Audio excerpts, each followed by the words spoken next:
Hey guys, and welcome back to another video. This is Kings Island History Part 5. This is the final episode of the series, and I'm going to cover the 2010s and 2020s. In 2010, Kings Island wouldn't really do much other than renaming more Planet Snoopy, renaming more Nickelodeon Universe attractions, and changing it to Planet Snoopy. In 2011, Kings Island would open their Giant Swings ride, Windseeker. This is a pretty enjoyable ride, even though it's not my favorite kind of ride. I will ride it every once in a while.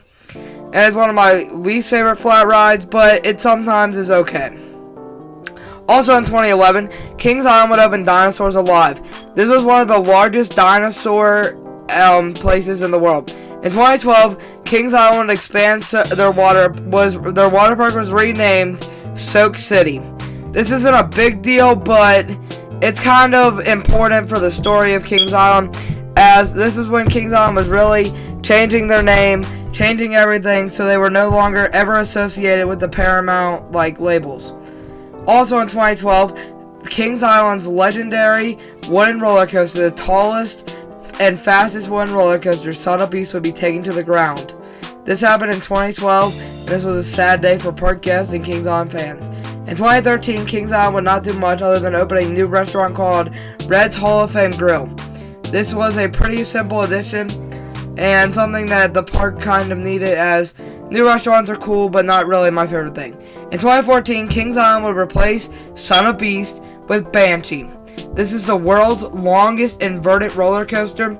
This has the most inversions at Kings Island with 7. This has good inversions, good elements, good speed, good height. That first drop is amazing, and the vest restraints aren't as bad as on other coasters such as X-Flight at Six Flags Great America. This is a very enjoyable, smooth ride experience, and probably provides a better ride than Sotheby's ever could. Banshee is one of Kings Island's largest additions to this date, and will probably remain that way for a long time. In 2015, Kings Island would expand to Planet Snoopy. They would add 2 new attractions, Woodstock Gliders, which is basically like flying eagles they used to have, and also Snoopy's Space Buggies, which is a simple ride. It's that one right there where it just goes up, down, simple family rides. Then in 2016, Kings Island would expand their water park and add Tropical Plunge. This is a massive water slide complex. This includes body slides and tube slides, and these are probably the best slides at Kings Island and the most recent addition to the water park. These are really definitely some of the best slides there. Then in 2017, Kings Island would open Mystic Timbers. This would be a GCI wooden roller coaster, and if you just look at the stats, you might not think this is that great of a ride, but this ride is amazing. This is a out-of-control ride with good ejector airtime that Kings Island needed, and provides one of the best ride experiences in the whole park. Also in 2017, Kings Island would bring back Winterfest. This closed right when Cedar Fair the year after Cedar Fair took over, and this is important because this is a really good event, and I'm glad they brought it back, because this is not as good as Haunt, but it's still a pretty good event, and I think it's worth going to if you have a gold pass. Also in 2017, Kings Island would close Dinosaurs Alive. This would make room for an expansion coming soon for a new ride. In 2018, Kings Island would also close their Flying Dutchman roller coaster, Firehawk. Firehawk was a Vekoma Flying Dutchman roller coaster, and they held this graveyard theming for Haunt, that they said which ride will be, basically they were acting like which ride will be torn down. It ended up being Firehawk, but there were 2 roller coasters that were in the idea, and you know what happened next. As in 2019, Kings Island would open the Antique Autos. This was after teasers of Son of Beast and other things, and something old will be new again. This is something new that this is something old that was new again. This is a decent antique car ride, and it's enjoyable at some points in the day. But the sad news is, in 2019, Kings Island would close Vortex, the legendary arrow looping roller coaster, not wooden coaster.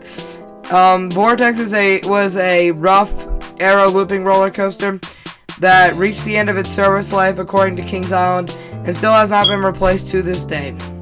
Also in 2019, Kings Island would open the Miami River Brewing Company. This is a simple bar. Next, in 2020, obviously COVID-19 would hit and devastate the amusement park world. Many parks opened late, including Kings Island, and this would devastate the whole world, and especially the theme park industry. Cedar Fair would lose lots of money because of it, but the good news in 2020 is Kings Island opened their latest coaster, their B&M Giga Coaster, Orion. Orion is Kings Island's tallest, fastest, and longest steel roller coaster. It stands at a height of 287 feet, has a 300-foot drop, and is Kings Island's largest expansion to date, costing $30 million. This is an insane ride from B&M and a very enjoyable ride experience compared to others. In 2021, Kings Island would open their outdoor RV and camping resort, Camp Cedar. This would replace their old campground, and this would be a great addition for staying there. In 2022, Kings Island would celebrate its 50th anniversary. This would come with many retracks and repaints of old attractions, such as the Racer and many of their other flat rides. This would be great, as it would be a great season. And then in 2023, Kings Island is opening Adventureport. This is including 2 new rides, one being Soul Spin, which is a Zamperla Endeavor, and the other being Cargo Loco, a Zamperla spinning teacup ride. These both look like amazing attractions, and this looks like a great addition for a dead area of Kings Island. Another thing is, they're changing the Mexican grill there, and they're retheming that, and also they're enhancing the theming of Adventure Express. This is a great addition. Bye guys, see you all next time.